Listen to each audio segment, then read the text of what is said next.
Alleluia, alleluia, alleluia,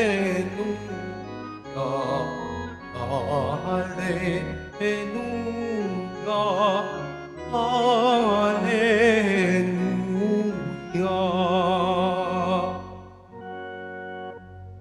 Sa buwan ay mananatili,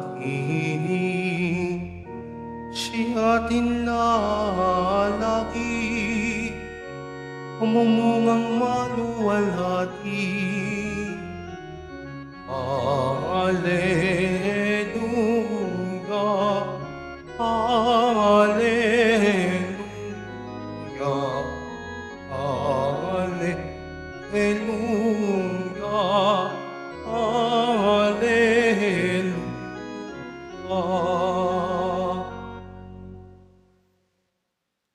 Sumainyo ang Panginoon. At sumayo rin. Ang mabuting balita ng Panginoon ayon kay San Juan. Papuri sa iyo, Panginoon. Noong panahong iyon, sinabi ni Jesus sa kaniyang mga alagad, "Ako ang tunay na puno ng ubas, at ang aking Ama ang tagapag-alaga. Pinuputol niya ang bawat sangang hindi namumunga, at kanya namang pinuputulan at nililinis ang bawat sangang namumunga upang lalong dumami ang bunga. Nalinis na kayo sa pamamagitan ng salitang sinabi ko sa inyo. Manatili kayo sa akin at mananatili ako sa inyo. Hindi makakapamunga ang sangang hindi nananatiling nakakabit sa puno. Gayon din naman, hindi kayo makakapamunga kung hindi kayo mananatili sa akin. Ako ang puno ng ubas, kayo ang mga sanga, ang nananatili sa akin at ako sa kaniya, ang siyang namumunga ng sagana, sapagkat wala na kayong magagawa kung hiwalay sa akin. Ang hindi nananatili sa akin ay itatapon at matutuyo, gaya ng sanga. Ang gayong mga sanga ay titipunin at susunugin. Kung mananatili kayo sa akin at mananatili sa inyo ang salita ko, hingin ninyo ang inyong maibigan at ipagkakaloob sa inyo. Napararangalan ang Ama kung kayo'y namumunga ng sagana at gayo'y napapatunayang mga alagad ko kayo. Ang mabuting balita ng Panginoon. Pinupuri ka namin, Panginoong Jesucristo. Magsipo muna ang lahat.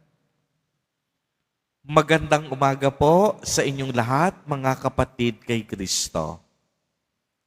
Sa lahat po ng ating mga taga-subaybay sa iba't ibang online platforms at sa lahat ng ating mga kadiboto sa iba't ibang panig ng Pilipinas at maging sa buong mundo kung saan tayo ay naaabot ngayon ng ating live streaming.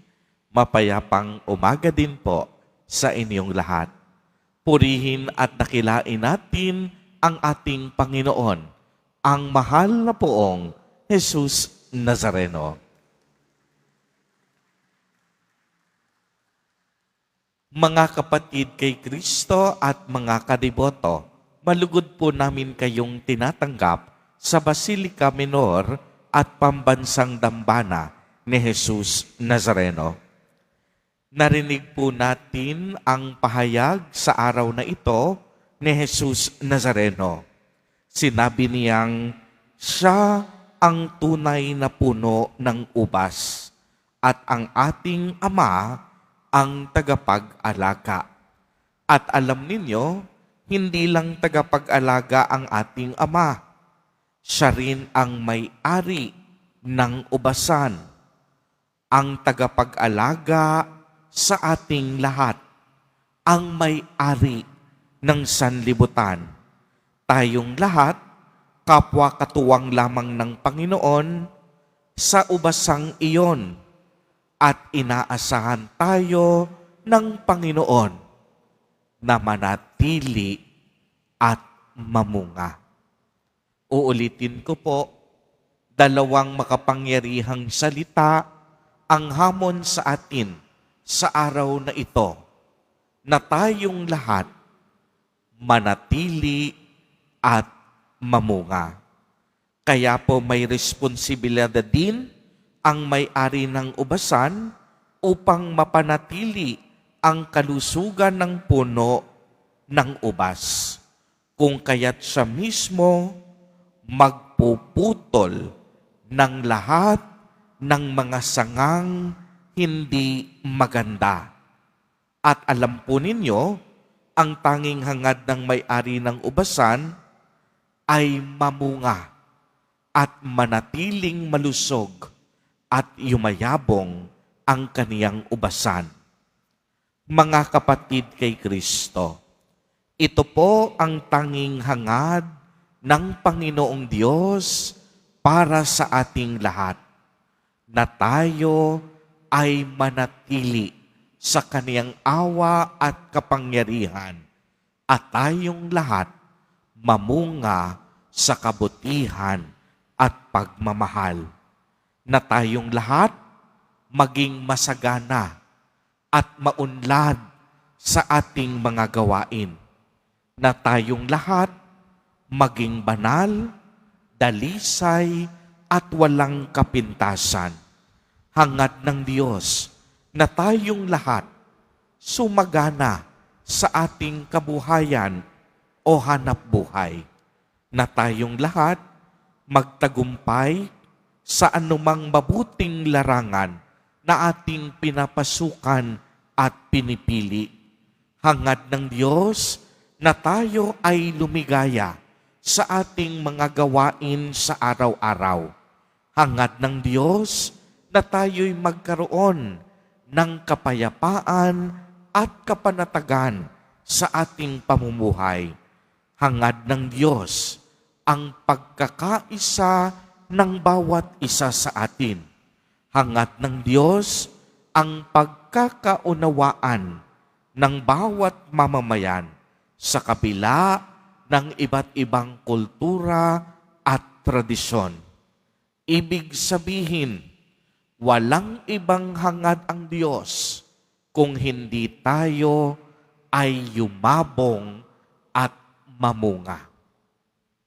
Sa makatuwid, simple ang nais ng Diyos sa bawat isa sa atin, na tayo ay magkaroon ng isang makabuluhang buhay. Sapagkat kung hindi ka mamumunga ayon sa iyong pagmamahal at mabuting gawain, gaya ng pagmamalasakit at pagbibigay, ibig sabihin, hindi ka namumunga. Kung sakaling hindi ka mamumunga, ikaw ay puputulin ng Diyos. Sinabi sa Ebanghelyo, kung sakaling pinuputol niya ang mga sangang ito ay nangangahulugan ng pagdidisiplina ng Diyos. Dahil kapag naputol na ang mga tuyong mga sanga, nakakaasa tayo na ito ay mapapalitan ng isang bago at mas matibay na sanga. Ano ang ibig sabihin nito, mga kapatid kay Kristo? Dapat sa araw-araw na ating ginagawa, isaalang-alang natin ang paggawa ng tama, mabuti at nararapat. Uulitin ko po, sa ating mga gawain, isaalang-alang lagi natin kung ano ang tama, mabuti at nararapat. manatili tayo sa katarungan at katuwiran ng Panginoon. At kung gagawin natin ang mga ito, tiyak yun, tayo ay mamumunga. Tayo ay mamumunga upang bigyang buhay ang ibang mga sanga. Upang tayo'y maging daluyan ng pagpapala at biyaya ng Panginoon. Na tayong lahat maging instrumento ng kaniyang kabutihan at pagmamahal. Kaya nga kung tayo ay magiging daluyan at instrumento, ang ibig sabihin nito, tayo ay kakasangkapangin ng Panginoon. Dahil tanging siya ang bukal, ang pinagmumulan ng mabubuting bagay. Siya ang tanging bukal ng kabutihan, ng kagandahang loob at pagmamahal. Tayong lahat ay mga sanga, mga instrumento, mga daluyan lamang ng kabutihan at pagpapala ng Diyos. Kaya kung ikaw ay isang mabuting sanga, ang hamon sa iyo, manatili. At kung ikaw ay hindi pa namumunga, ang hamon sa iyo, mamunga ka na. Dahil hindi magtatagal, ang sangang hindi namumunga ay puputulin upang mapalitan ng bagong sanga. Mga kapatid kay Kristo, hinahamon tayo ng Ebanghelyong ito sa araw na ito na makipagtulungan sa grasya ng Diyos upang tayo ay manatiling kasangkapan at daluyan ng pagpapala ng Diyos. Walang ibang nais ang Panginoon kung hindi tayo ay mapabuti at tayo ay maging mabuti din para sa iba.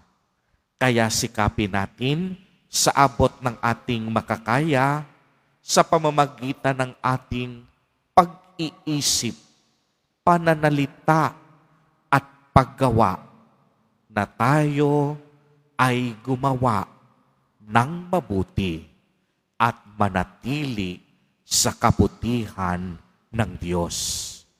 Huwag kasamaan ang ihasik natin sa mundong ito kung hindi pawang kabutihan lamang upang ang ating mundo ay magkaroon ng tunay at positibong pagbabago.